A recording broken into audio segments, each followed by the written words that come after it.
vai pegar o Coritiba, que ontem, com a vitória do Atlético Paranaense diante do Vasco, entrou na zona de rebaixamento.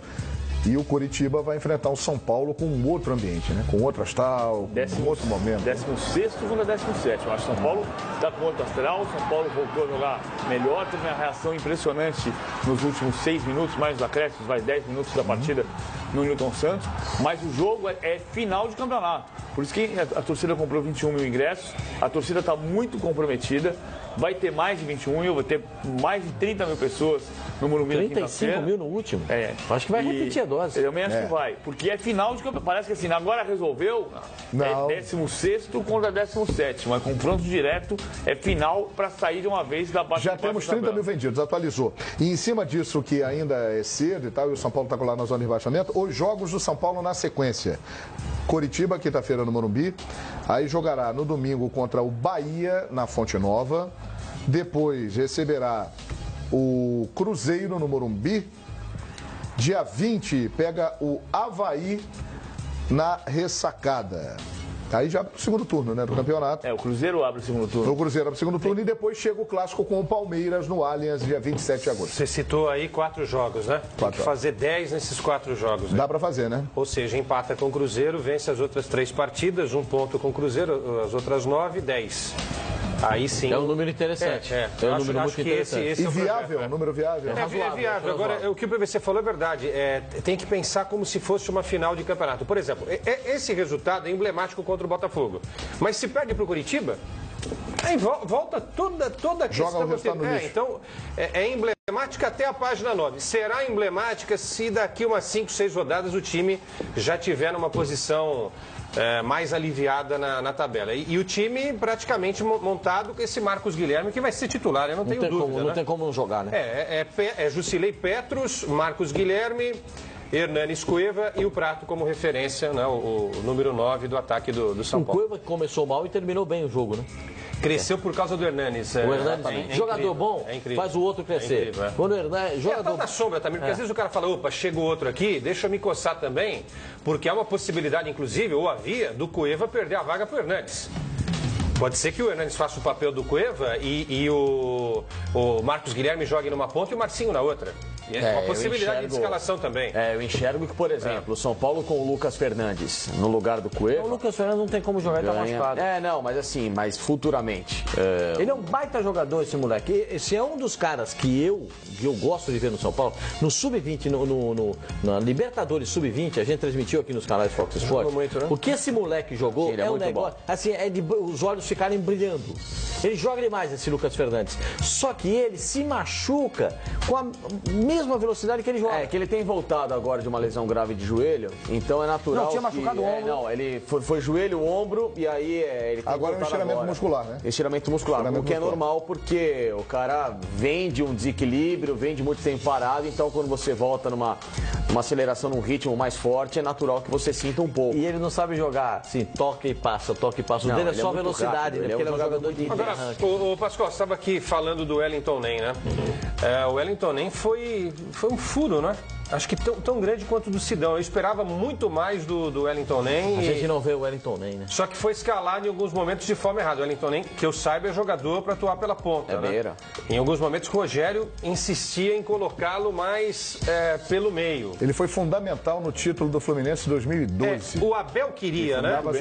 Tem uma declaração do Abel dizendo que gostaria de contar novamente com o Wellington Nem, né? E o São Paulo é mais O Fred se consagrou naquele Brasileirão 2012 e muito se deve à assistência do Wellington Nem, que era fundamental naquele time. E jogava por onde? Caindo pela direita.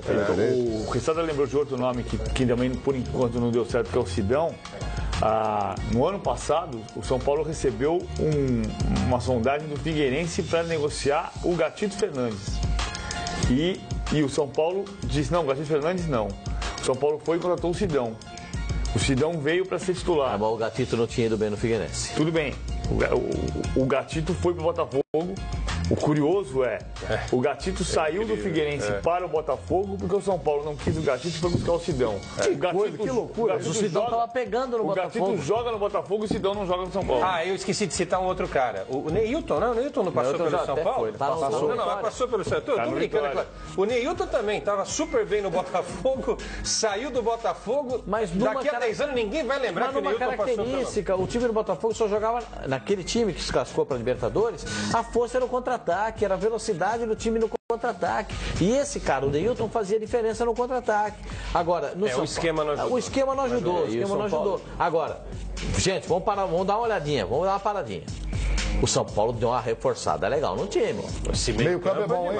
Dá uma olhadinha do meio pra frente. Jusilei, Petros, Cueva e Jusilei chegou, o Jusilei chegou, perdeu o porta-mala, tava jogador feriadão, porta-mala cheio, agora já tá legal, certo? Aí veio Petros, que é bom, o segundo profeta. O São Paulo tem dois profetas, né? O Hernanes e o Petros. Eles falam do mesmo jeito, já reparou? Os dois profetas. Aí Hernanes já entrou. E tem Deus, né? Marcos Guilherme, não, isso aí conta só para a contabilidade para a formação. Aí tem o Marcos Guilherme. Dá uma olhada como é que incorporou o time do São Paulo. Como? O São Paulo vendeu 14 e contratou 17. O São Paulo... Vai ser melhor servido o Lucas Prata agora, hein? O São Paulo deu uma encorpada legal. Lucas Prata é muito bom, O São Paulo deu uma arrumada, hein? Fala, Facincani. O histórico, inclusive, do São Paulo recente em contratações de atletas do Botafogo não é tão bom, né? A gente pega Sidão, mais pra trás lá, Joilson, Juninho zagueiro, exatamente. O próprio garoto Daniel. Teve um outro zagueiro que saiu. Joilson. Né?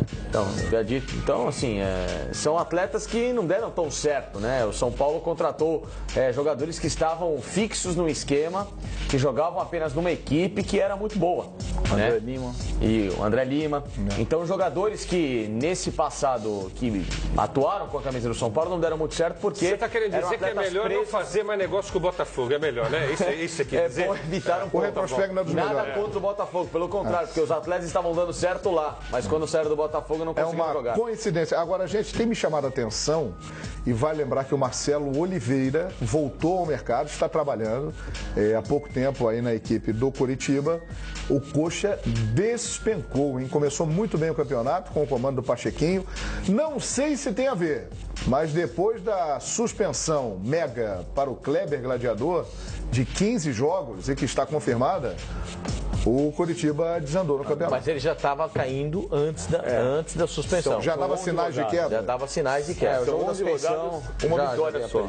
11 rodadas, uma vitória só. Candidato a rebaixamento. O Marcelo chegou lá com muito prestígio junto à torcida. O Marcelo tem muita moral junto à torcida do Coritiba, mas o time ainda não respondeu dentro de campo.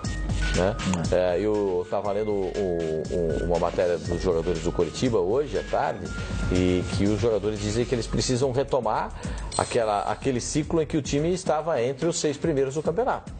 Isso precisa ser retomado. O formato de jogo, a intensidade e tal. Em um momento eles vacilaram. É essa coisa de tirar treinador, bota treinador, não dá confiança, não dá estabilidade. Isso acaba influenciando diretamente no time dentro de campo. E a gente viu essa oscilação do time do Coritiba. O Coritiba tem time para ser campeão brasileiro? Não. O Coritiba tem time para cair? Também não. Então tem que arrumar melhor o time do Coritiba para ele conseguir superar. O Coritiba está tanto no viés de baixa que já entrou na zona de rebaixamento. Tá lá, colocado pelo Atlético Paranaense. Já entrou. E essa rivalidade agora do Atlético com o Coritiba, para sair disso aí, a gente sabe que é realmente muito tenso. É uma das mais pesadas do Brasil. É muito tenso. É forte. Então o Coxa vai ter que se virar e muito para poder sair dessa situação. E vai pegar o São Paulo aí. Lembrando que o Marcelo Oliveira tem muita história no Coritiba, foi lá realmente que a carreira dele como treinador ganhou uma outra proporção, revelou com jogadores importantes, como o Everton Ribeiro, que tinha saído do Corinthians, né? Ele puxou o Everton Ribeiro para lá, foi vice-campeão da Copa do Brasil com o Coxa em 11 e 12, né? Outros jogadores importantes, Vanderlei, Everton Ribeiro, entre os jogadores importantes. E se não me engano, PVC, o recorde de vitórias seguidas de um time no futebol mundial é com Marcelo Oliveira dirigindo o Coxa. 24 vitórias seguidas no Coritiba. O Real Madrid chegou a 23. Chegou pertinho o Real Madrid, né? E aí perdeu o recorde. O Marcelo tem esse recorde de 2000 e 12. 24 vitórias seguidas. 2012. Mas 2012 foi campeão, o Palmeiras foi campeão da Copa do Brasil. Foi 2011. Foi 2011. Foi 2011. O Chita dele sabe bem porque ele lembra aqui que o Coritiba meteu 6-0 no Palmeiras, Foi é isso? Na volta do Marcos. Quando o Marcos voltou de lesão, aí o Marcos colocou os caras no vestiário. Se vocês tivessem me contado antes que ia ser desse jeito, eu nem tinha entrado. E fez parte dessa sequência de 24 vitórias seguidas. Tá lá no Guinness. É recorde mundial no futebol. 24 vitórias seguidas. Muito bem, vamos seguir em frente aqui com o nosso Expediente Futebol. Portanto, já temos aí mais de 30 mil ingressos. Me atualizaram aqui, viu, Gilda Verde? 32 mil ingressos vendidos já para a partida entre São Paulo e Coritiba. Vai dar 40 mil. Vai dar 40 mil. Ah, sim. Vai dar 40 mil. Que legal, hein? Que legal. Com certeza. Vamos para a nossa parcial? Atenção, hein?